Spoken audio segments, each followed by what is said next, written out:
So what do you do when you're in Las Vegas for only 48 hours? You try not to get in trouble. Hey, Joel Pellin, and welcome to this episode of the Hockey Talk Show. You can follow us at hockeytalkshow.com. There we have links to our YouTube, Facebook, Twitter, Instagram, and everything else. This episode is pretty interesting to me. Something happened on Hockey Central at noon, which airs on Sportsnet 590 in Canada and the NHL Network here in America. Doug Armstrong, the general manager of the St. Louis Blues, was a guest on the show. And the St. Louis Blues are going to be in Vegas tonight at 9:30 Eastern. And Doug Armstrong was asked, what do you do when your team is coming into Vegas? How do you handle it? Now, long before Vegas was ever given a franchise, one of the big things about Vegas, well, besides the fact that they have gambling and they were always worried about players doing that, was the fact that there's always a temptation to go out, party, drink, and do a plethora of activities that you can't do in all of the other sports cities all across the world. That's literally why no team, or no league, I should say, really wanted to go there.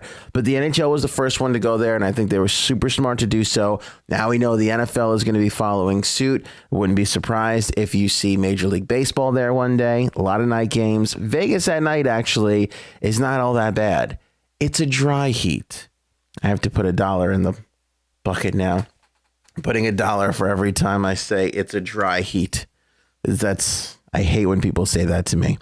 But Vegas is a killer town. I've been there. I can't talk about the things that happened when I was there, but I was there. There's a record of it. Just ask the police department.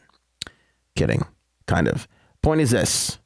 It's an interesting thing to have to take on. What do you do with your team while you're there? The NFL is going to have to come up with something for this too, because NFL teams, I think they show up on Friday. I think they're there on Friday. They arrive in the city that they're going to. So they are going to be literally showing up.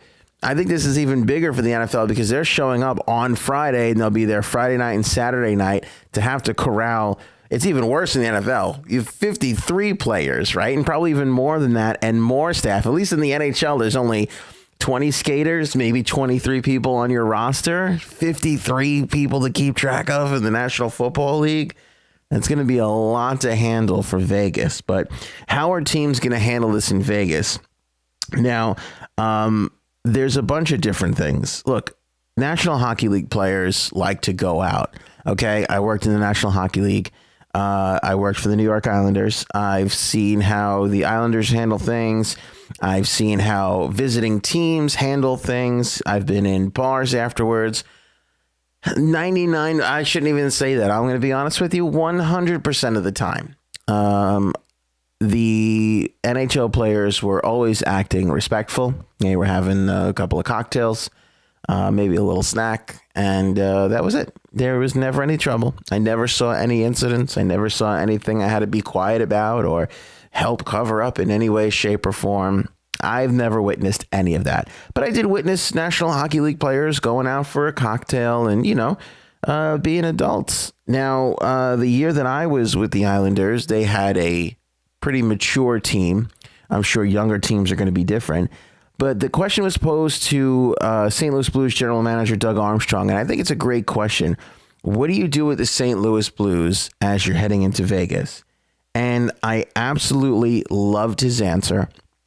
And that is why I decided to make it the focus of this episode of the Hockey Talk Show, which, by the way, is available via podcast on iTunes, Stitcher, the TuneIn Radio app, and Podbean. And please rate and review the show. Just write a little something. I love the Hockey Talk Show. Give it the thumbs up. If you want to give it a thumbs down, that's cool too. But a thumbs up would be appreciated. That's how the podcasts go up in the rankings. And I'm seeing great numbers in the podcast, actually. Phenomenal numbers in our early going here.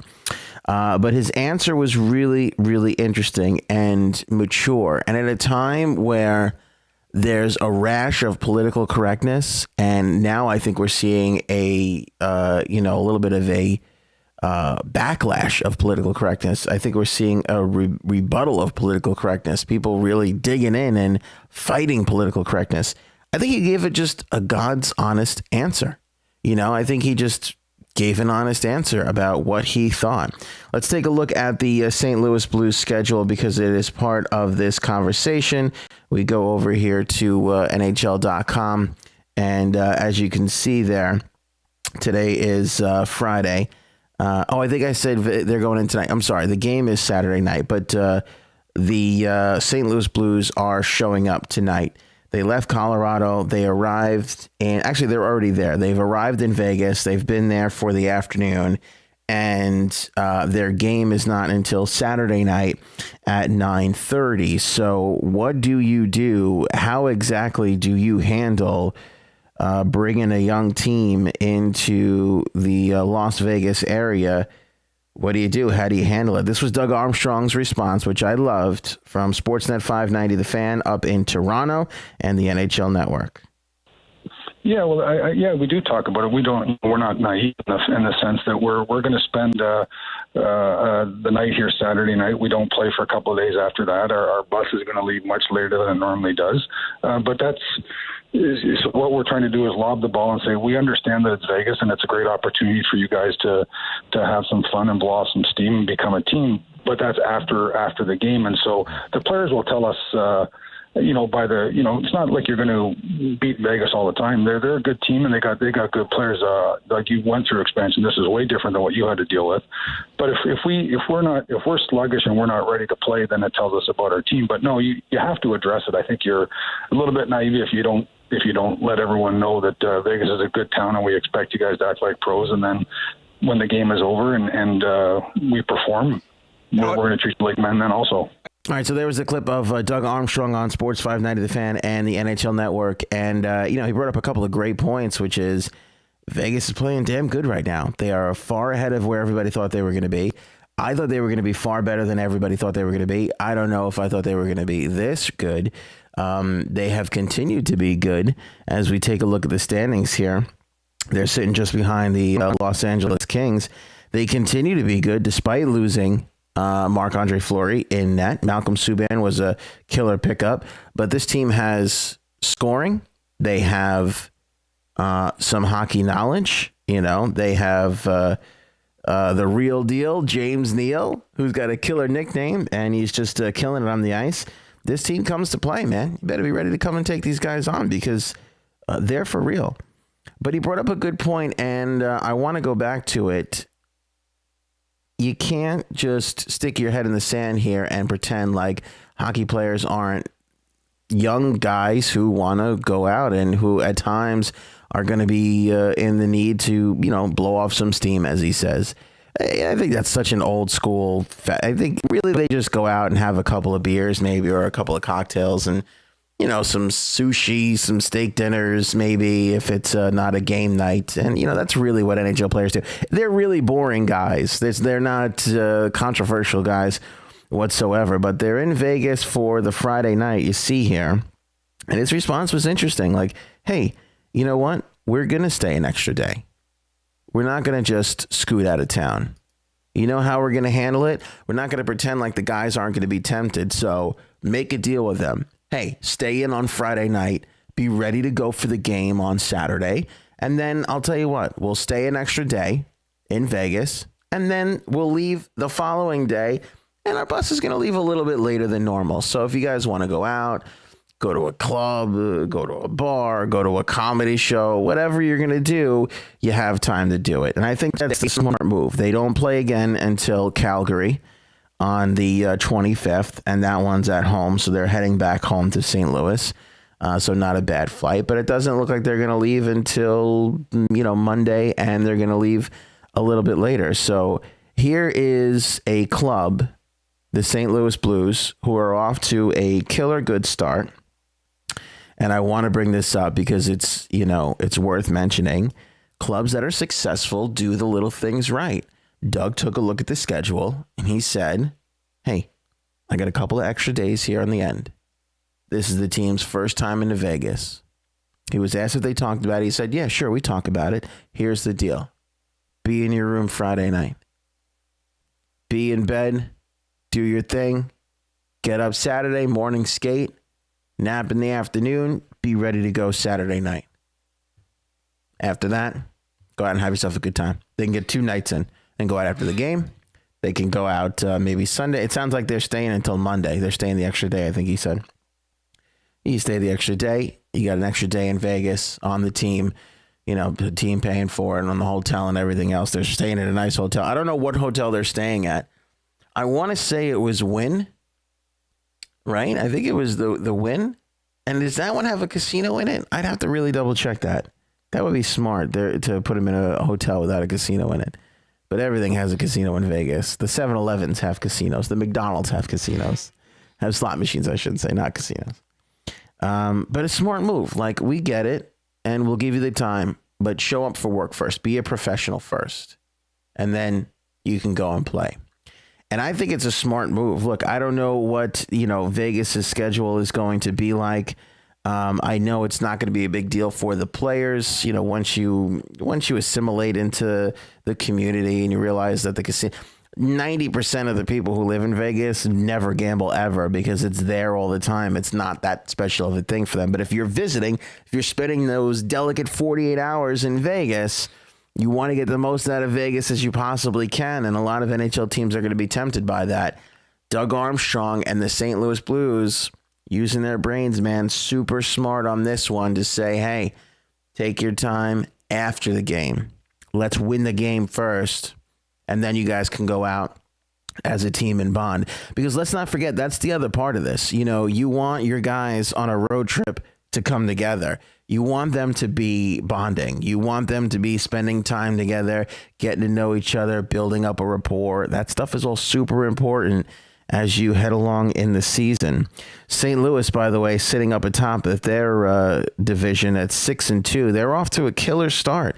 And Vegas is 5-1, like we said. They're nothing to shake a stick at. You got to be ready to come in and play Vegas. They're going to be well rested. They're going to be ready to go. And they're going to be counting on other teams out partying and not being well rested and ready to go. Jaden Schwartz, by the way, looks phenomenal. 6-6, 12 points in 8 games. Guy's on fire. Pietrangelo moving the puck out of his own end like a champion. Don't just look at the 2 goals and 8 assists. Look at the +4. Good for him. Vladdy Tarasenko, you know what he can do. 5 goals, 4 assists already in 8 games. Paul Stastny makes this top 6 just so tough to play against. And maybe, and I'll be honest with you, at the beginning of the season, I thought we would be talking about the Dallas Stars when it comes to making great offseason moves, because the Dallas Stars made so many. You got to figure one of them is going to be the best move of the offseason, but maybe the best move in the offseason was nailing down Braden Schenn for the St. Louis Blues, because he's come in here only 2 goals and 4 assists for 6 points, but it's 6 points in 8 games. And let's be honest with each other. He, again, elevates that top 6, gives you a great second line center, gives you a great power play guy, great penalty kill guy who holds on to the puck. Guy just does not give the puck away. Players like that are super important. So St. Louis Blues are rolling. I wanted to make that the focus of this quick hit. Smart move. How do you handle Vegas? This was the best thing I've heard so far. This is one of the only things I've really heard so far. Not exactly something I think the league wants a lot of people talking about, and I get it, but as a hockey fan, you got to be curious. Like, what are these guys doing? What is the plan? Do they talk about it? Do they acknowledge it? Or do they just stick their head in the sand? And you heard Doug Armstrong say, no, we're not stupid. We know they're human beings. We know the temptation of being in Vegas. Act like a professional. Do your job first. Then you want to go out and have a little fun? Go ahead. But a little fun in Vegas is different from a little fun in other places. Hopefully they're having the fun that you could be having in other places, but just in Vegas, if you understand what I'm saying. It's going to be interesting. I do know this. The league does not want any incidents in the first year. I don't know if there was a conversation had there, but I'm certain that at some point, the owners, the managers, Gary Bettman or somebody sat down with somebody else who was going to sit down with the players and say, there should not be an incident in this first season. We can't have it. Nobody should be getting arrested. Nobody should be having the cops called on them. Nobody should be too intoxicated or whatever. You can't have anything like that the first year you have a team around. But I'm feeling pretty confident in the National Hockey League that they'll handle themselves well. You don't really hear much about them. And let's not act like there's not temptation in other places. You know, I live in New York. I've been in Manhattan. Manhattan goes till 4 o'clock in the morning. You could essentially do everything in Manhattan that you can do in Vegas. And some of that stuff is illegal in Manhattan, yet it's still being done. You know, so there's temptation all over the place. Los Angeles, people go out and that's a party town too. You know, Buffalo, there's nothing to do but go party in bars and things. So, you know, they're facing this kind of stuff all over the place. I think they'll handle themselves well. But I love the tact that St. Louis took. Be a pro first, play the game, and then go have some fun. And not only go have some fun, but we'll stay in the hotel. Like, we'll give you the extra day to go have fun. Incentive. Smart. Really, really smart. That's a Hockey Talk Show quick hit. We're going to be doing live shows on Facebook and YouTube super soon. So make sure you guys head on over to hockeytalkshow.com. Click on the Facebook or YouTube link, whichever you prefer, or both. That's cool too. And don't only subscribe, but make sure you hit the bell on YouTube so you get notified when we go live. Same thing for Facebook. Don't just like the page. Click follow and click see all notifications. This way, as you're walking around and you're on your phone, bloop, will pop right up. Hockey Talk Show is going live. And you can call in the number you see right there, and we can actually have an intelligent conversation about hockey. Something that I can't really do down here in the States. I'm on Long Island. There's no shows strictly dedicated to hockey that you don't have to pay for or that aren't a podcast that's already been pre-recorded. You know, so that's the beauty of the Hockey Talk Show. We're going to be going live really soon, and I'm really, really excited about it. And we are also a podcast because the whole show, once it's done, gets loaded up to iTunes, Stitcher, and all the great podcatchers, TuneIn Radio app, all that stuff. And then you could listen back to it whenever you want. Hear yourself on the air or just hear parts of the show that you missed. HockeyTalkShow.com has all the links. Make sure you follow on Twitter, Instagram, or Facebook, and we'll see you on the next shift.